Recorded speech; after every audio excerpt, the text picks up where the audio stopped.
Aloha friends, I'm making this video from a very raw place. Hopefully I can share this without crying. My auntie just died today and it's been quite a week.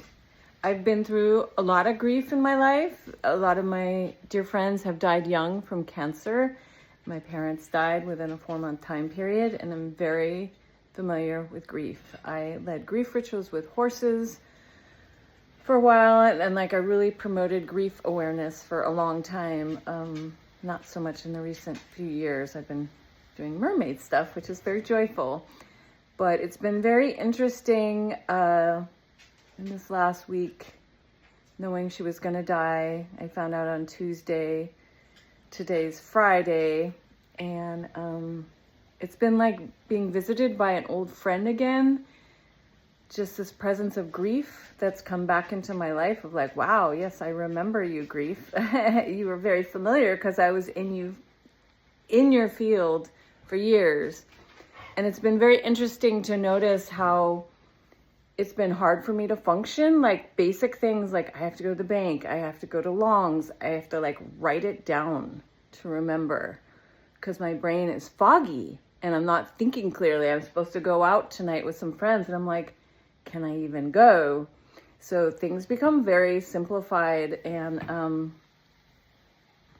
I wanted to make this video to speak to grief because it is something in our culture that we experience a death of a loved one and there's a sense of just go on with your life, but you can't. You have to grieve the person or thing or whatever you've lost. I studied with Linda Kohonaf at Epona Quest, and she did the emotional message chart with Carla McLaren, and this is some of the horse work I teach. And grief means there was no choice in the matter. Something shifted and changed and it's out of your control, whereas sadness, the message behind it is there's a choice. You're choosing to leave a relationship or a job or a situation. With grief, it's kind of ripped away from you, there is no choice, which is why it's so hard. When I understood that, it made a lot of sense. So anyways, I'm feeling very raw at the moment. As you could tell, I just popped on with no makeup and I just thought I'd show my real self, because it's important to be real. It's validating our own experience because we all go through grief.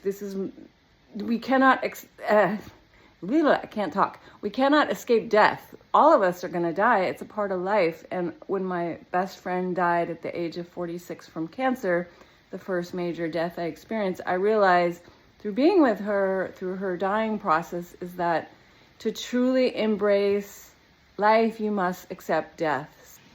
Me again. I'm outside feeding my horses here. Another thing I just want to add is that new grief can trigger old grief. All week I've noticed, knowing my auntie was at the hospital, it triggered all these thoughts and memories and traumas of when my dad was in the hospital, when my mom and dad were dying, and just all these memories of all these beloveds that I was close to and experiences of their death. So grief is not a singular incident. It can connect with other incidents as well. Tender, tender times.